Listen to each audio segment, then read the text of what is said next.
ఇక్కడ వచ్చేసి ఉల్వలు రాజ్మా రెండు కలిపి కర్రీ అయితే చేశాను. ఇది పూరీలంబడి చపాతీలంబడి చాలా టేస్టీగా ఉంటుంది. అన్నం వెంబడి కూడా చాలా బాగుంటుందండి. దీని ప్రాసెస్ ఎలా చేశానో చూపిస్తానండి, చూసేయండి.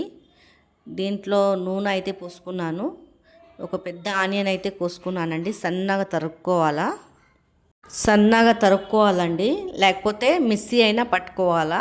ఆనియను గ్రేవీ బాగా అవుతుంది, మంచిగా అవుతుందండి. ఇక్కడ వచ్చేసి అయితే నేనైతే సన్నగా తరిగి అయితే వేసుకున్నాను. కొద్దిగా నూనె కూడా ఎక్కువ పోసుకోవాలా. ఈ ఆనియను రెడ్గా ఫ్రై అయిపోవాలండి, పచ్చివాసన పోతుంది అప్పుడే. అల్లం పేస్టు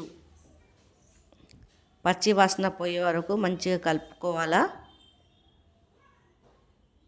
వాసన పోయే వరకు అయితే చేసుకోవాలండి ఇట్లా ఫ్రై. తర్వాత పసుపు వేసుకోవాలి, దాంట్లో మనకు రుచికి సరిపోయేంత కారం వేసుకోవాలా. ఈ కర్రీ అయితే చాలా టేస్టీగా అవుతుంది, హెల్దీ కూడా అండి ఇది ఇట్లా చేసుకొని తింటే కర్రీ. తర్వాత 2 టమాటాలు పెద్ద పెద్ద అయితే తీసుకున్నానండి. నేనైతే 3 తీసుకున్నాను, 2 తీసుకోవాలా. ఇట్లా మ్యాష్ చేసి వేయాలండి, మెత్తగా కలుపుకోవాలండి. దీన్ని బాగా ఒక 5 నిమిషాలు మూత పెట్టి పెడితే సిమ్ము మంట మీద మెత్తగా ఉడికిపోతుంది టమాటా. చూడండి.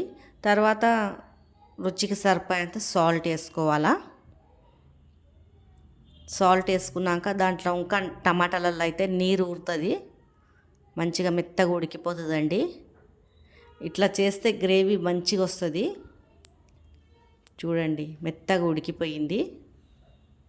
మూత పెట్టి అయితే ఒక నిమిషం అయితే పెట్టానండి, మెత్తగా ఉడికిపోయింది. తర్వాత ఇది మనము ఉడకపెట్టుకున్నాం కదా, ఇవి వేసుకోవాలండి. బేరలు